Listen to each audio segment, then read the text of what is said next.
BZ કૌભાંડનો મુખ્ય સૂત્રધાર ભૂપેન્દ્રસિંહ ઝાલા મહેસાણાના વિસનગરથી તેની ધરપકડ કરવામાં આવી અને આજે આ મહાઠગ ભૂપેન્દ્ર ઝાલાને ગાંધીનગરની સિવિલ હોસ્પિટલમાં મેડિકલ તપાસ માટે લઈ જવામાં આવશે. મેડિકલ તપાસ બાદ આજે ભૂપેન્દ્ર ઝાલાને કોર્ટમાં રજૂ કરવામાં આવશે.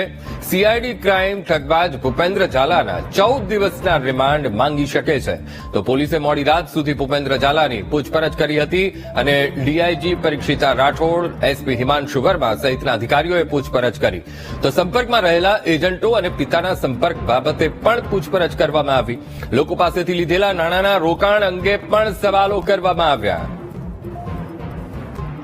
આજ મુદ્દે સંવાદદાતા મેહુલ દેસાઈ ફોનલાઈન પર જોડાઈ ગયા છે. મેહુલ, બીઝેડ કૌભાંડનો મુખ્ય સૂત્રધાર ભૂપેન્દ્ર ઝાલા વિસનગરથી તેની ધરપકડ કરી લેવામાં આવી છે અને ગાંધીનગરની સિવિલ હોસ્પિટલમાં મેડિકલ તપાસ માટે પણ લઈ જવાશે. એ પહેલા ઉચ્ચ અધિકારીઓએ પૂછપરછ કરી અને મહદઅંશે ઘણી બધી બાબતોને લઈને ખુલાસા કર્યા. મેહુલ, બિલકુલથી ખૂબ જ મહત્વની બાબતો છે. પોલીસની પ્રાથમિકતા નાણાંના વ્યવહારો પર છે. નાણાકીય વ્યવહારો ક્યાં ક્યાં થયા છે, કેટલા થયા છે અને જે રકમ કંપનીઓની જે સામે આવી છે લગભગ 350 કરોડથી વધુનું, એટલે 360 કરોડની રકમ હતી અને તેમાંથી 95 કરોડ રૂપિયા લોકોને આલવાના બાકી છે.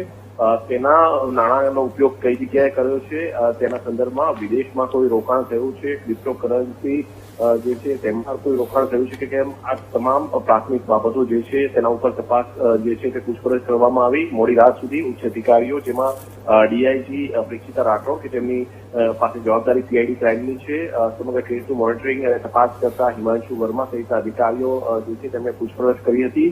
આરોપીએ જે કેટલાક ખુલાસાઓ કર્યા છે પોલીસની સમક્ષ, આ જે ખુલાસાઓ છે તેના સંદર્ભમાં સ્પષ્ટતા કરવા માટે આજે પત્રકાર પરિષદ પણ બપોરે 2 વાગે સીઆઈડી ક્રાઇમ દ્વારા બોલાવવામાં આવી છે.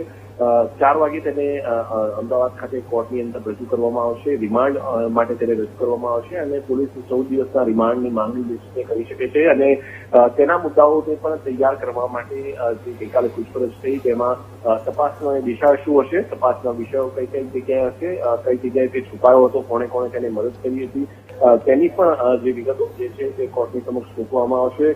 ખૂબ જ મોટો વ્યાપ છે નાણાકીય વ્યવહારોનો, કારણ કે જે 360 કરોડ જે છે તે બેંક એકાઉન્ટની અંદરના વિગતો છે. જે સીઆઈડી ક્રાઇમે પ્રથમ પ્રેસ નોટ બહાર પાડી હતી તેની અંદર 6,000 કરોડ વાત કરવામાં આવી હતી અને તો બાકીના નાણાકીય વ્યવહારો કઈ રીતે થયા છે, જે રોકડમાં જે રકમ આવી છે, કોણે કોણે રોકાણ કર્યું છે, મોટા રોકાણકારોનો સંપર્ક કઈ રીતે થયો, ક્રિકેટરોનો સંપર્ક કઈ રીતે થયો, આ તમામ ખૂબ જ મહત્વની વિગતો છે અને તેને લઈને તેની 14 દિવસના રિમાન્ડ જે છે તે પોલીસ માંગી શકે છે અને તેના માટે જે છે તે મોડી રાત્રે પૂછપરછથી સંભવતઃ આજે પણ અધિકારીઓ જે છે થોડા સમયમાં અહીંયા સીઆઈડી ક્રાઇમ ખાતે પહોંચશે અને ત્યાં વિગતો જે છે તે જાહેર કરવા માટે અને વિગતો જે કરવા માટે બપોરે 2 વાગે પ્રેસ કોન્ફરન્સ બોલાવી છે. જી બિલકુલ મેહુલ, સમગ્ર માહિતી સાથે જોડાવા બદલ આપનો આભાર.